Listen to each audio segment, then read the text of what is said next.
안녕하세요. 초보택시입니다. 다들 수고 많으십니다. 항상 시청해 주셔서 대단히 감사합니다. 자, 이번 영상 주제 스포티지와 EV5 전기택시를 비교해 주세요 라고 해서 한번 비교를 해봤습니다. 결론부터 얘기 드리면 여건이 되시면 전기택시 EV5가 월 비용이 25에서 30만 원 적게 듭니다. 그래서 전기차에 대한 거부감이 없으면 어차피 둘 다 요즘 기사님들이 좋아하시는 SUV이기 때문에 EV5가 괜찮고 난 전기택시에 대한 거부감이 있다 라고 하시면 스포티지가 맞겠죠. 요걸 비교해보고 이제 우버 엑스라지 되는 차량이나 아니면 수입차에 대한 부가세 정보를 어제 기사님이 주셔서 대단히 감사합니다. 댓글 읽기 해보겠습니다. 일단 스포티지는 요즘 기사님들이 가장 선호하는 차량입니다. 당연히 대기가 길죠. 그래서 스포티지 LPG 같은 경우에는 한 2.5개월 이상 걸립니다. 다른 차들은 요즘 웬만하면 거의 한 달 이내입니다. 소나타가 이제 한 달 조금 더 걸리기 시작했고 아무래도 기사님들이 세단에서는 소나타, 그 다음 SUV에서는 스포티지를 많이 선호하시는 것 같다라는 겁니다. 그래서 그 두 차량을 하실 분들은 조금 부지런하게 예약을 하시고 다른 차량이나 전기 택시는 크게 걱정하실 필요가 없다라는 겁니다. 자, 스포티지와 EV5를 1년 9만 킬로 운행하는 택시 기준으로 60개월 풀할부입니다. 왜 60개월 풀부로 자꾸 계산합니까? 라고 하는데 물론 이자 비용이 나가긴 하지만 요건 우리 기사님들이 일부러 뽑는 게 있어요. 이게 택시를 하시기 전에는 잘 이해가 안 되시는데 사실 택시라는 직업 자체가 진짜 매력적이에요. 어디에도 구속받지 않고 제한받지 않고 일을 내가 그냥 오늘은 여기까지 하고 쉬어야지, 그만둬야지, 집에 퇴근해야지 라고 하면 바로 가도 돼요. 어떤 제약도 없다 보니까 이 택시를 하면 늘어져요. 사람이 진짜 좀 죄송하지만 좀 게을러지고 귀찮아져요. 근데 인간은 쉬고 싶고 일 안 하고 싶은 게 본능이란 말이죠. 그러다 보니까 우리 기사님들이 거의 유일하게 우리를 채찍질하고 다시 열심히 규칙적으로 좀 부지런하게 할 수 있는 일이 활부입니다. 활부. 그래서 우리 기사님들이 60개월 풀할부 때려버리는 거예요. 그 이유가 매달 내야 되는 돈이 있기 때문에 그래도 조금의 게을러졌던 사람들이 조금 규칙적으로 생활하는 것 때문도 있습니다. 아니 물론 현금 있으면 이제 현금으로 다 지르는 게 좋지만 현금 있는데도 불구하고 60개월 풀할부로 질러버리는 기사님들이 많습니다. 삶에 조금이라도 긴장감을 높이기 위한 겁니다. 자, 일단 스포티지 기본 같은 경우는 2,907만 원입니다. 이것도 그 깡통은 너무 좀 그렇지 않나요? 라고 얘기를 해주셔서 근데 이게 기사님들마다 취향이 참 다르셔서 사실 중간에 어떤 트림으로 하더라도 조금 이제 의견이 갈릴 것 같아서 일단은 이제 기본 트림으로 해보겠습니다. 그래서 스포티지 기본이 2,907만 원이고 실연비는 근데 이게 공인연비로 9대 하기에는 조금 그렇고 많은 기사님들이 댓글 주셨습니다. 그 스포티지 타는데 지금 실연비는 한 7 초반 정도 생각하면 됩니다 라고 얘기를 해주셔서 아주 현실적으로 그냥 7 보수적으로 잡아서 이렇게 했습니다. 그 다음 EV5 요건 좀 논란이 있다 보니까 사실 인기는 좀 덜하죠. 하지만 상품성으로 본다면 사실 요 정도의 차가 국내에서 지금 마땅히 없습니다. 대안이. 토레스가 있긴 하지만 이제 토레스와 EV5는 이제 배터리 성격이 조금 다르고 아무래도 기아차라는 그게 있다 보니까 확실하게 EV5가 흐름상으로 보면 좋아지지 않을까. 다만 여기서 조금만 더 할인해주면 좋을 것 같긴 하다라는 겁니다. 그리고 이번에 계산해보니까 생각보다 택시로 구매는 괜찮은 것 같다라고 생각이 듭니다. 그래서 EV5 전기택시가 기본 가격이 4,376만 원입니다. 그리고 롱레인지가 4,819만 원입니다. 자, 그리고 전비는 기본이 5.1, 그 다음 롱레인지가 5.0인데 사실상 똑같이 그냥 5로 잡고 해봤습니다. 그래서 일단 스포티지부터 계산을 해보면 2,907만 원에서 부가세 환급만 받을 수 있기 때문에 단순히 290 빼면 2,600만 원 차값이라고 생각하시면 됩니다. 그리고 여기에서 차값을 60개월 풀할부로 때리면 월 43만 원 정도. 월 43만 원. 사실 이건 굉장히 부담이 없는 편이죠. 그 다음에 연료비를 계산해 봤습니다. 12,857리터가 필요합니다. 1년 9만 킬로 탈 때 실연비 7이라고 가정할 때 12,000리터가 필요하고 이걸 우리가 보조받는 820원 정도로 계산을 하면 1년 연료비로 9만 킬로 탈 때 1,054만 원 정도가 들어갑니다. 요건 이제 그랜저 K8과 비슷하다라고 생각하시면 됩니다. 그래서 1,054만 원을 12달로 나누면 월 기준 연료비가 87만 원입니다. 그리고 이거 87만 원을 우리가 25일 보통 근무를 하시니까 이렇게 계산을 하면 하루에 약 3.4만 원 정도가 들어간다라고 생각하시면 됩니다. 자, EV5를 계산해보죠. 4,376만 원에서 이건 뺄 게 많죠. 그래서 서울이나 수도권 기준으로 보조금이 약 717만 원 정도 나옵니다. 수도권 국고 지자체 합쳐서입니다. 그래서 3,659만 원이 되고 3,659만 원에서 또 택시 보조금 250만 원 빼고 그 다음 3,409만 원에서 다시 부가세 환급 약 340만 원 정도를 계산하면 실구매가가 3천만 원입니다. 그래서 EV5가 저는 생각을 하지 않았는데 생각보다 현실적인 가격입니다. 3천만 원 극초반이니까 저는 괜찮다고 생각합니다. 그 다음 롱레인지 같은 경우는 4,819만 원 시작이기 때문에 이걸 똑같이 계산을 하면 대략 3,472만 원입니다. 그래서 실구매 가격으로 EV 기본이 3천만 원, 3,069만 원이고 롱레인지가 3,472만 원입니다. 요건 깡통 기준입니다. 옵션 넣으면 또 달라지겠죠. 그래서 이 금액을 60개월 풀할부로 때려보면 기본 모델이 월 51만 원, 그 다음 롱레인지가 57만 원, 아까 스포티지가 43만 원이었죠. 대략 스포티지보다 월 할부로 본다면 한 7, 8만 원 정도가 더 높다라고 생각하시면 될 것 같습니다. 그래서 생각보다 EV5가 전기 택시가 괜찮은데? 라는 생각을 했습니다. 이게 지방으로 가면 보조금이 뭐 1,000만 원 넘어가기 때문에 그러면 거의 실구매가가 한 2,700 정도까지 내려가거든요. 그러면 그런 지역에서는 굳이 스포티지 뽑을 필요가 없고 EV5가 훨씬 좋다라고 보시면 될 것 같습니다. 그리고 똑같이 9만 킬로 기준으로 전비 5 잡고 18,000kWh가 필요하고 이걸 지금 평균 324원으로 계산을 하면 한 583만 원 정도의 연료비가 들어갑니다. 그래서 이걸 12달로 나누면 월 기준 연료비가 48만 원. 그러니까 EV5는 롱레인지 일반 상관없이 그냥 월 연료비가 48만 원 정도 생각하시면 됩니다. 자, 그러면 이걸 이제 전체적으로 한번 비교를 해보죠. 일단 스포티지가 9만 킬로 탈 때 연료비가 87, 그 다음 월 할부가 43만 원 해서 130만 원 정도가 들어갑니다. 여기에서 그랜저나 K8이 몇만 원 더 들어갑니다. 그래서 그랜저 K8이 가장 비싸게 들어가고 그 다음 스포티지가 한 130만 원대, 소나타나 K5가 뭐 103만 원에서 105만 원대. 그럼 전기 택시들이 아주 저렴한 것들 EV3 깡통으로 하면 90몇만 원대까지 들어가고 그 다음 일반적인 전기차들이 100만 원대에서 110만 원대라고 생각하시면 됩니다. 그리고 가격이 비싼 수입 전기차들을 하면 한 110에서 120만 원대 월 나가면 됩니다. 그래서 여기서 EV5가 월 할부가 51에서 57이고 연료비가 48만 원 계산을 하면 스포티지가 130만 원 나갈 때 EV5 기본 모델 주행거리는 좀 짧아서 아쉽지만 하루에 근무 주행거리가 한 250km 정도 미만이다라는 기사님들은 뭐 이걸 뽑으셔도 괜찮죠. 그러면 차값 51에 연료비 48하면 대략 99만 원 정도가 나옵니다. 월 기준으로 30만 원 이상 차이가 나는 거죠. 이거 굉장히 큰 겁니다. 그 다음 롱레인지 하더라도 57만 원에 48만 원 하면 105만 원입니다.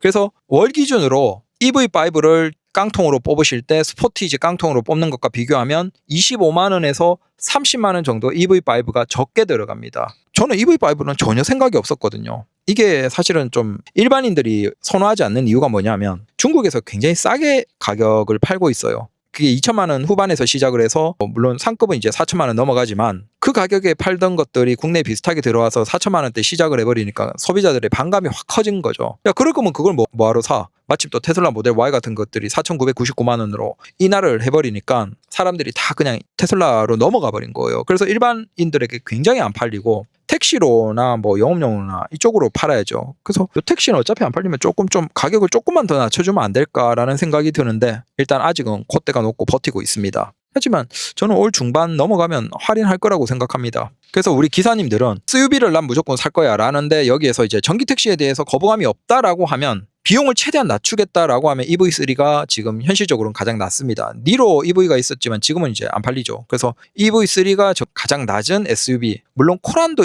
EVX인가? 코란도가 있긴 한데 아무래도 또 많이 선택을 하지 않기 때문에 기사님들이 거부감이 있을 것이고 EV3가 비용이 가장 저렴하고 근데 EV3는 조금 작다라고 생각되시면 EV5 기본 모델로 하시면 되고 근데 난 주행거리가 좀 길어 그러면 롱레인지로 하셔도 사실 비용으로 본다면 거의 소나타 비슷한 급이니까 굉장히 부담이 없다라고 생각하시면 될 것 같습니다. 저도 이거 오늘 처음 알았습니다. 계산해보면서. 반면에 나는 전기택시에서는 거부감이 있어. 전기는 아직 거부감이 있어. 근데 나는 SUV를 뽑고 싶어. 그러면 현실적으로 가장 낮은 게 스포티지입니다. 자, 이게 제가 어제 잠깐 얘기 드린 거 토레스 있잖아요. 토레스도 LPG가 있습니다. 근데 그건 이제 어떤 형태냐면 순정은 아니고 개조 형태라서 문제가 뭐냐면 트렁크에 굉장히 많은 공간을 그 가스통이 차지합니다. 이게 밑으로가 아니고 위로 올라와 있어요. 트렁크에. 그래서 아마 토레스 LPG는 우버 엑스라지가 되는지 안 되는지가 모르겠습니다. 뭐 기사님은 봤는데 제가 물어보진 못했거든요. 그래서 나중에 한번 물어보겠습니다. 아마 안 될 수도 있는 것 같아요. 그래서 토레스 LPG가 있긴 하지만 그냥 무난하게 스포티지 LPG가 사실 정답지에 가깝다라고 보시면 되고 QM6에 르노 꼴레우스, 그랑 꼴레우스가 있긴 한데 뭐 QM6는 단종됐고 그랑콜 레오스는 아쉬운 게 가격이 너무 비쌉니다. 그건 일반 기사님이 선택하기에는 조금 부담스러운 정도입니다. 그래서 난 SUV인데 그냥 LPG로 하겠다 그러면 스포티지 하시면 되고, 그 다음 전기 난 거부감이 없어 라고 하면 EV5 정도 하셔도 공간은 스포티지랑 비슷하면서도 비용 면에서는 한 월 25만 원에서 30만 원 정도 적게 든다라고 생각하시면 됩니다. 참고로 둘 다 당연히 우버 엑스라지는 되겠죠. 자, 그 다음 댓글 읽기 쭉 하고 우버 엑스라지 차량에 대해서 한번 얘기 드리고 마무리를 하도록 하겠습니다. 제가 소나타 1년 타고 캠리 3년 6개월 타면서 일자를 기록했는데 소나타보다 연료비는 일평균 만 원 정도 적게 들어가더라고요. 맞습니다. 그 캠리가 아무래도 17.1 공인연비로 계산하긴 했는데 사실 실연비는 훨씬 잘 나옵니다. 이 특이한 게 국산차는 실연비가 공인연비보다 대부분 안 나와요.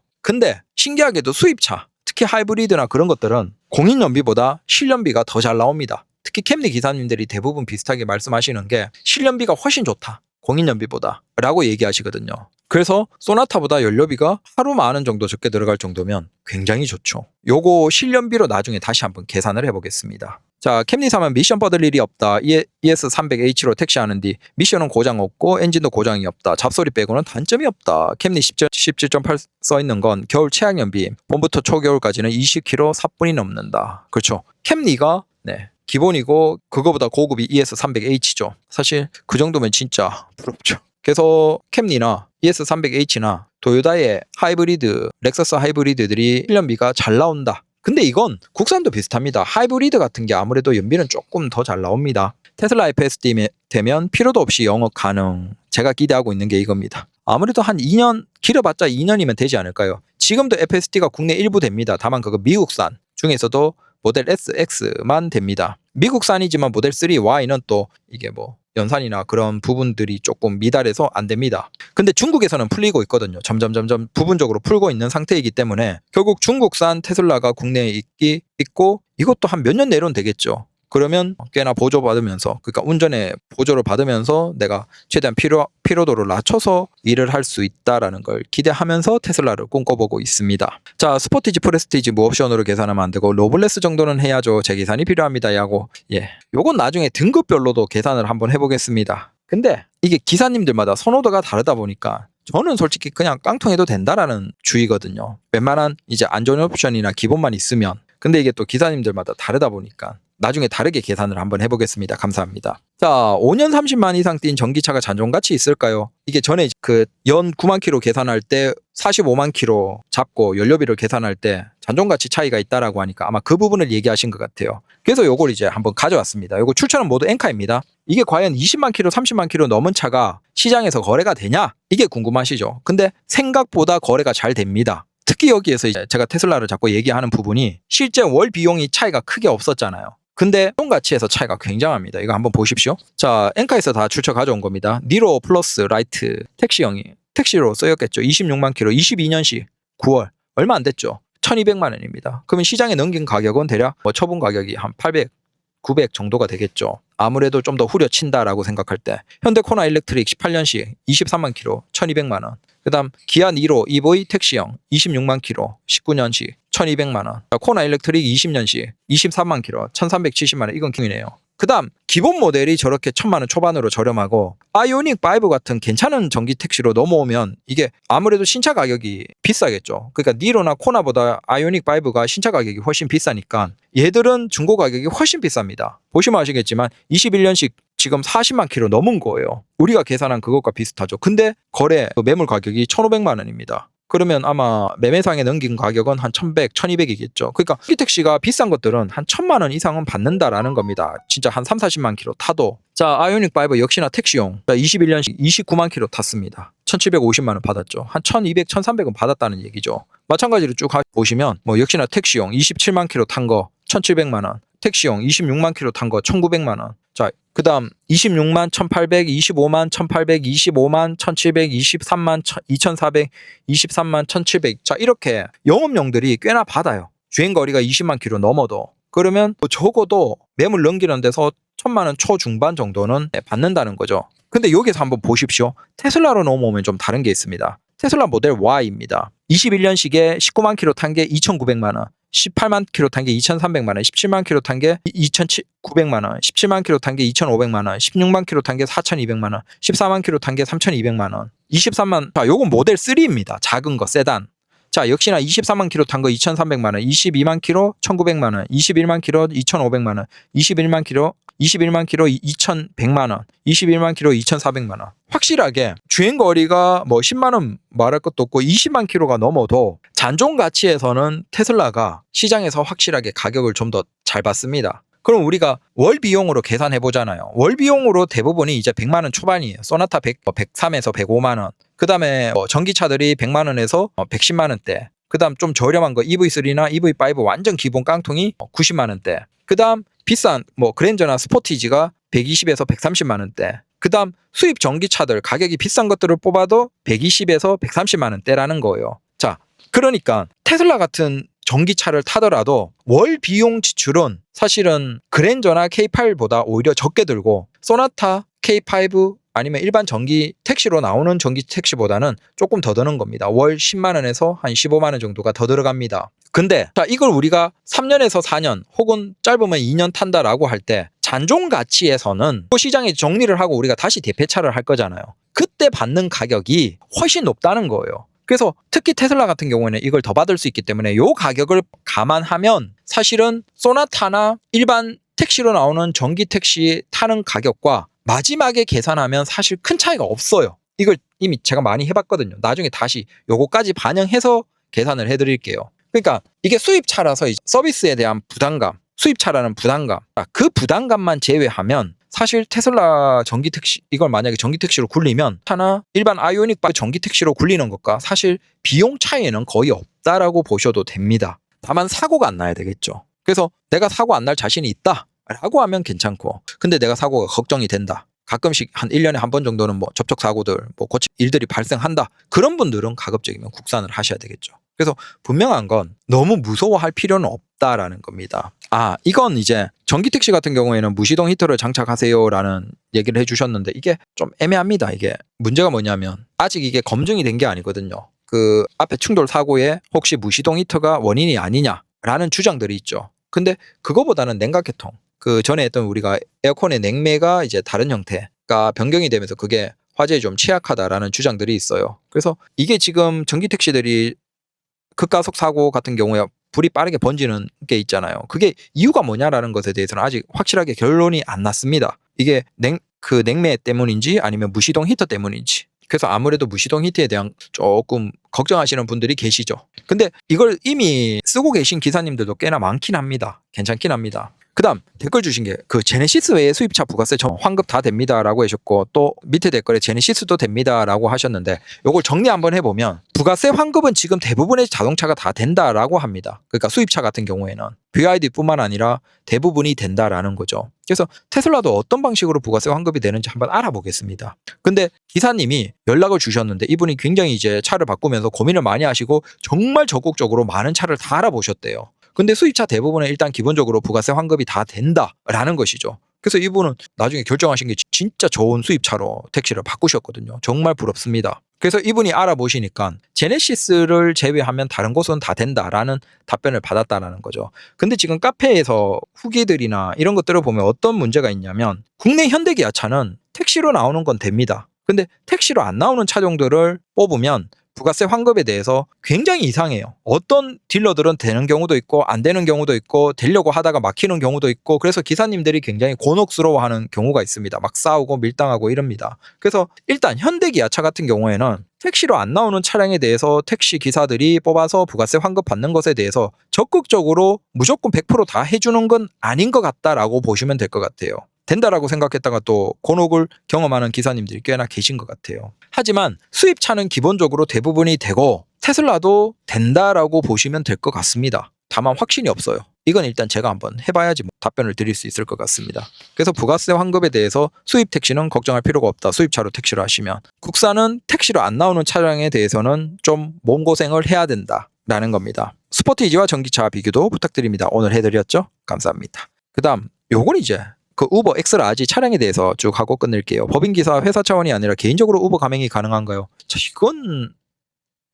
이건 모르겠습니다. 저도 확답을 못 드리겠네요. 왜냐하면 차량 자체가 우버 가맹이 되어 있고 마찬가지로 카카오 가맹이 되어 있고 그 차를 타는 성격이거든요. 법인 기사님들은. 그래서 법인 기사님들이 카카오 가맹을 하려면 이 차를 카카오 가맹에 들어가는 경우도 있지만 그건 그냥 회사에서 부탁을 해서 그걸 그냥 그 차량을 집어넣는데 그걸 타는 성격이고 보통은 가맹차를 찾아서 있으면 그걸 타는 성격이죠. 그래서 내가 타고 있는 걸 직접 개인적으로 넣는 건 저는 잘 모르겠습니다. 아직 들어보진 못했습니다. 자, 인천공항 관내 줄서기는 번호표가 없는 건가요? 네, 맞습니다. 1터미널도 그렇고 2터미널도 그렇고 이제는 그 영종도 내는 자유롭게 어느 지역이든 다 할 수 있습니다. 그래서 그 줄 서 있는 근거리 차량들 줄 서 있는데 그냥 뒤에 줄 서서 순서대로 나가면 됩니다. 그대로 나가서 뭐 1터나 2터나 근거리 차량들 줄 서 있는데 그 뒤에 마지막에 서서 내 순번까지 쭉 앞으로 조금씩 당기면서 모시면 되고 번호표는 별도로 없습니다. 그러니까 내가 들어가면서 뽑은 번호표 있잖아요. 뭐 1터는 하나밖에 없고 2터는 지역이 있잖아요. 그러면 그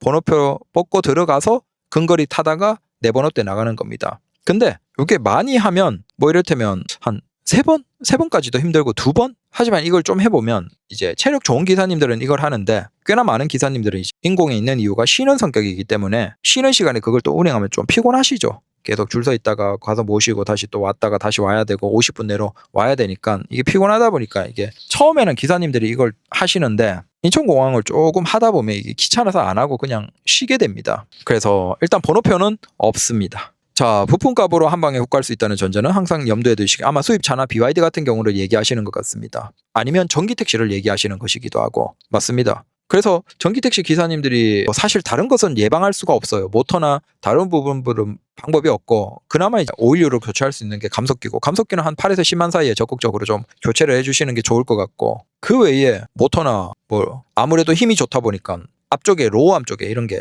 하체가 잘 나가거든요. 그래서 하체를 싹 터는 그런 업체들이 요즘 나오고 있습니다. 그런 것들을 조금 알아두시고 뭐 국산 전기차 같으면 한 15만에서 20만 정도면 하체 털이 한번 싹 해버리면 차 승차감이 굉장히 좋아질 겁니다. 근데 모터는 예방정비 성격으로 돈 쓰기에는 좀 아깝죠. 그래서 그냥 생각 없이 타는 게 맞는 것 같고 나중에 고장나면 어쩔 수 없이 바꾼다라는 거고 토끼는 오히려 조금 적극적으로 갈아주면 그나마 문제는 거의 없을 것 같다라는 겁니다. 배터리는 웬만하면 문제가 요즘에는 없는 것 같아요. 기사님들이 보면. 택시 전기 충전 요금 저렇게 안 나올 겁니다. 대략 200원대 나올 겁니다. 실질적으로 소나타보다 훨씬 저렴하겠네요. 거기에 각종 차량 유지비, 소모품 계산하면 더 저렴할 거고. 이게 맞긴 맞는데 이 기사님들마다 천차만별이에요. 저도 오늘 아침에 출근하는데 그러니까 어제 저녁에 퇴근했죠. 어제 12시, 1시 정도에 퇴근했는데 그때도 충전 자리가 없었어요. 우리 아파트의 충전 완속 자리가 이렇게 중간중간 나뉘어서 한 100군데 이상 있거든요. 근데 가장 넓은데 한 30대 정도가 서 있는 그곳에 한 대도 없이 다 전기차가 있습니다. 그러니까 지금 전기차가 굉장히 빠르게 증가하고 있어요. 계속. 그래서 이게 약간은 못 따라가고 있다라고 생각하시면 됩니다. 만약에 내가 지금 전기차라고 하면 저는 내가 지금 운행하는 방식으로는 사실상 완속 가장 저렴한 걸 집밥을 못 넣는 거예요. 그러면 여기 인공의 택시 대기장 와서 그냥 320원대 넣거나 밖에서 급속으로 넣어야 돼요. 그러니까 제 경우에 만약에 전기 택시면 그냥 320원인 거죠. 그러니까 이게 천차만별이에요. 내 주택이 있고 진짜 내 집밥, 심지어 한전으로 직접 해서 하는 그 가장 저렴한 거 하면 아직도 100원대가 가능하고 반면에 그런 환경이 안 되는 기사님들은 200원대에서 한 300원대 초반까지도 생각해야 된다라는 겁니다. 그래서 이게 LPG 택시와는 다르게 기사님 상황에 따라서 굉장히 차이가 많다. 남이 저렴하다라고 해서 반드시 나도 저렴한 건 아닙니다. 자, 모델 Y 승차감이 안 좋다해서 고민 중이었는데 가격이 저렴한 아이오닉 5 영업용을 가야 하나 생각하고 있습니다. ICCU 문제가 걸립니다. 테슬라 모델 3 롱레인지도 괜찮을 것 같은데 2열이 작은 거 아닌가 싶기도 합니다. 모델 Y 가시는 겁니까? AS 문제와 BMS 079는 아직 주행 가는 거리가 이 정도라서 고민 중입니다. 라는 건데 아무래도 그냥 너무 나는 스트레스 받기 싫다 그러면 현대기아차 전기택시가 정답입니다. 제가 지금 만약에 현대기아 중에서 전기택시를 뽑는다라고 하면 저는 EV5를 뽑을 것 같아요. 오늘 계산해보고 좀 놀랐네요. 생각보다 더 저렴해서. 그래서 굳이 나는 뭐 매일매일 충전하겠다라고 각오하고 그냥 EV5를 스탠다드로 깡통으로 뽑을 것 같아요. 깡통만 하더라도 내가 원하는 뭐 크루즈 기능 되고 뭐 트렁크야 뭐 손으로 열고 닫으면 되고 그래서 만약에 3천만 원 초반에 살 수 있다. 그럼 저는 이걸 살 것 같거든요. 아이오닉 5나 EV6도 괜찮긴 해요. 근데 어차피 현대기아차 타면 ICCU는 생각을 해야 되고 근데 이것도 어차피 수리는 해주니까 너무 스트레스 받지 말고 뭐 빨리 대처 방법만 알면 되겠죠. 갓길로 빼고 너무 전기를 많이 쓰지 말고 빨리 전화해서 주변에 수리할 수 있는 곳으로 수리 놓고 많이 닥달해서 최대한 빨리 수리되게 한 2, 3일 정도 생각하면 되겠죠. 영어 못하는 것에 대해서는. 근데 비용 아끼는 게 많기 때문에 괜찮다라는 것이고, 테슬라 같은 경우에는 지금 나오는 거는 LFP에다가 BMS 079와는 거의 상관없습니다. 그러니까 BMS 079 그 배터리 문제는 뭐냐면 2021년식 특정 시점에 굉장히 많이 문제가 발생해요. 근데 그 이후의 차량들은 또 나오는 빈도가 거의 없다, 굉장히 적다라고 보시면 되거든요. 그래서 특정 시점에 만들어진 배터리가 문제가 많았다라고 생각을 하면 되고, 지금의 배터리는 전혀 다른 쪽에서 공급받는 LFP 배터리라서 모델 Y 주니퍼 같은 경우에는 기본 모델은, 그래서 이 문제는 상관이 없을 겁니다. 일단 제가 열심히 한번 해보겠습니다. 자, 시라 7 모델 엑스라지인가요? 지급이 택시인데 돈 덜 나가는 것보다 돈 더 버는 택시를 사는 게 맞는 것 같긴 한데, 모델 Y는 미국 기준으로 엑스라지가 맞습니다. 포함이 되고, C라이언 7은 지금 된다 안 된다 얘기들이 다양합니다. 근데 이게 한국에서 우버가 미국 기준으로 한다라고 합니다. 문제는 C라이언 7이 미국으로 수출이 안 되다 보니까 미국에서 인정이 안 되는 거예요. 그래서 국내에서 별도로 확인하고 인정을 해주는 것 같은데, 아직 차량 대수가 많지가 않아서 이게 제대로 확인이 안 되는 것 같아요. 그래서 모델 Y는 엑스라지가 되는 게 맞고, C라이언 7은 크기로 보면 당연히 되는 게 맞아요. 충분한데 다만 이게 국내에서 확인하는 것 때문에 그런 것 같습니다. 기사님에게 한번 여쭤보겠습니다. 자, 요건 우버가 공식적으로 알려준 거라고 합니다.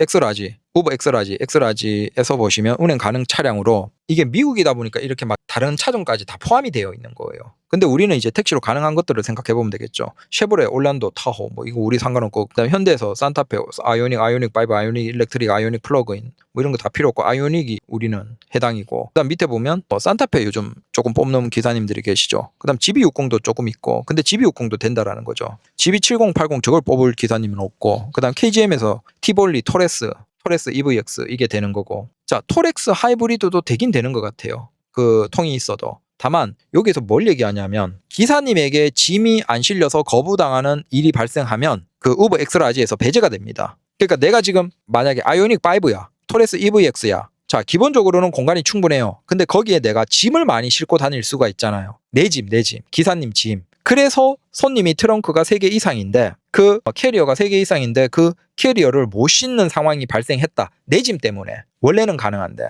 그래서 손님에게서 탑승을 거부당하는 클레임이 발생하고 문제가 접수가 되면, 제가 아이오닉 5나 토레스라고 하더라도 우버 엑스라지에서는 배제가 됩니다. 그러니까 밴드해버리는 거예요. 그러면 기본 우버밖에 못하는 거죠. 그래서 이 부분도 조금 생각을 하셔야 된다라는 겁니다. 그 다음 기아에서는 EV3, EV5, EV6, EV4는 안 됩니다. 그 다음 EV 기사님도 소수 계시죠. 니로 뽑은 기사님들도 해당이 되는 거고, 그 다음 저기 밑에 보면 소렌토 스포티지 당연히 되고, 르노코리아의 기존에 단종된 QM6 이게 되고, 근데 르노코리아에도 똑같은 거예요. 그랑콜레오스가 이게 미국 본사로 거기에서는 뭐 수출이 안 되니까 없는 거예요. 그래서 국내에서 확인하고 이걸 해줘야 되는데, 엑스라지로는 기능적으로는 충분한데 이걸 하나하나 검토를 하는 것 같아요. 그러니까 기존에는 어떻게 되냐면, 내가 만약에 우버에 차량을 등록하잖아요. 그러면 이 안에 포함되어 있는 차량은 그냥 자동으로 우버 엑스라지도 콜을 받게 된대요. 근데 여기에 기본적으로, 그러니까 미국 우버에서 운행하고 있는 그런 차량들에 그대로 똑같이 포함되는 그 차량들은 자동으로 그냥 내가 엑스라지가 되는데, 그게 아닌 차량들 중에서 확인해야 되는 게 있다라는 거죠. 이해가 되시죠? 그러니까 테슬라 같은 경우에도 미국에서 이미 너무 많이 굴러다니고 그게 엑스라지로 되겠죠. 자, 이런 것들은 그냥 엑스라지, 아이오닉 5나 EV5나 이런 거랑 똑같이 그냥 자동으로 엑스라지가 된다. 근데 미국으로 수출 가지 않은 차량들은 한국에서 우버에서 직접 검토를 해서 기사님 하나하나 신청을 하면 그 차량을 엑스라지가 되는 걸로 등록을 해줘야 된다. 그런 의미인 것 같습니다. 그래서 우리가 주로 하는 아이오닉 5 뭐 이게 대표적일 거고, 그 다음 EV3, EV5, EV6, EV9, 그 다음 지금 살 수 있는 스포티지 있고, 그 다음 KGM에서 토레스 있고, 그 다음 소수의 뭐 테슬라 모델 Y 같은 것들이 있고, 전비가 실전비를 보면 시라가 여름 7, 겨울 5 나옵니다. 테슬이 여름 7, 겨울 4 정도가 나옵니다. 실전비 괜찮네요. 자, 영업용으로 하시려면 롱레인지로 하셔야 맞지 않을까요? 맞긴 맞습니다. 근데 돈이 문제죠. 돈만 되면 무조건 롱레인지로 하시는 게 맞습니다. 그래서 오늘도 또 조절조절 이야기해봤습니다. 다들 즐거운 하루 되십시오. 이게 지금 조금 전에 눈이 오는데 영상이라서 얼진 않았고 쌓이지도 않았습니다. 비처럼 그냥 바로 내려서 녹아버렸고, 지금 낮 기온이 계속 영상이라서 크게 얼거나 그러지도 않을 것 같습니다. 그래도 밤이 되면 약간은 빗길일 수도 있으니까 골목길 같은 것들은 천천히 조금 조심해서 운행하십시오. 즐거운 하루 되십시오. 감사합니다.